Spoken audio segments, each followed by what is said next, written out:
Eto guys, mag-analyze tayo guys. Ito, galing po sa 1PH, inaprubahan ni House Speaker Martin Romualdez ang official travel ni Davao City Representative Paulo Duterte sa 18. Grabe 18 na bansa ayon sa travel clearance na inilabas ng House of Representatives.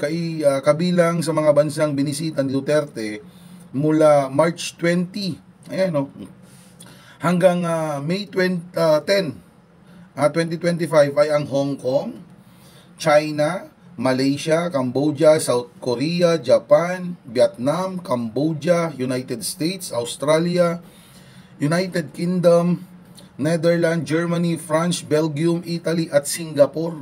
Grabe no, ang dami mga kababayan, parang round the world itong si Representative Paulo Duterte. Ito ba yung sinasabi nilang mahirap lang? Ito ba yung sinasabing walang pera? 'Di ba? Mga kababayan, round the world na to. 'Di ba? O ngayon mga kapatid, mga kaibigan, yung sinasabi nilang ginigipit po ngayon ang mga Duterte, 'di ba? Kasi yan ang sinasabi, ginigipit daw, pinupolitika ang mga Duterte. Kung talagang pinupolitika, okay? Kaya sabi ko sa inyo mga kababayan, mag-isip po tayo. Kung talagang pinupolitika ang mga Duterte, o edi sana po hindi ho pinayagan ni House Speaker Martin Romualdez etong si Paulo Duterte na mag-round the world. Anong purpose nitong round the world na to mga kapatid, mga kaibigan? Pangangampanya? Cambodia, Vietnam? Ano yan? Ito, naisip ko ngayon mga kababayan. And sana po ay mag-flashback po kayo. Kung maalala po ninyo, yung sinabi nitong si former Senator Trillanes, yung tattoo daw po, yung tattoo na nasa likod nitong si Paulo Duterte na ayaw pong ipakita, miyembro daw po yan ng Triad. Okay? Triad mga kababayan. Hindi po kaya etong round the world ni Congressman Paulo Duterte, hindi po kaya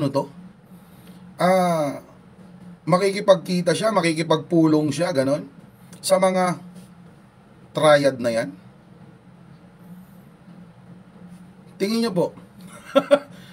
Mga kababayan, tingin nyo po, hindi ho kaya yan ang pupuntahan niya? Kasi ang alam ko mga kapatid, ang purpose nung una ni Pulong ay pupuntahan yung tatay niya sa Netherlands. Tapos ngayon yan pala, 18 na bansa ang pupuntahan niya. Ulitin ko, napaka-imposible naman po na mangangampanya itong si Pulong Duterte, Congressman Pulong Duterte, sa mga bansang ito. 'Di ba? At yun na nga. Sabi ni Sentry, yung tattoo niya sa likod na dragon, Triad. So, baka nga naman mga kababayan, baka nga naman. Kasi wala pong ibang dahilan Walang ibang dahilan na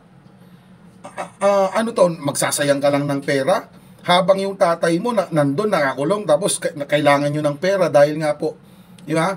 Kailangan ng mga malulupit na mga abogado, ikaw around the world. Di ba napaka-imposible nun mga kababayan, di ba? So, hindi ko kaya, yun kaya ang nito na makikipagkita siya sa mga miyembro, sa mga leader ng Triad na yan. Kayo po, ano po masasabi ninyo mga kababayan? Comment down below and please follow, like, and share for more. Peace out.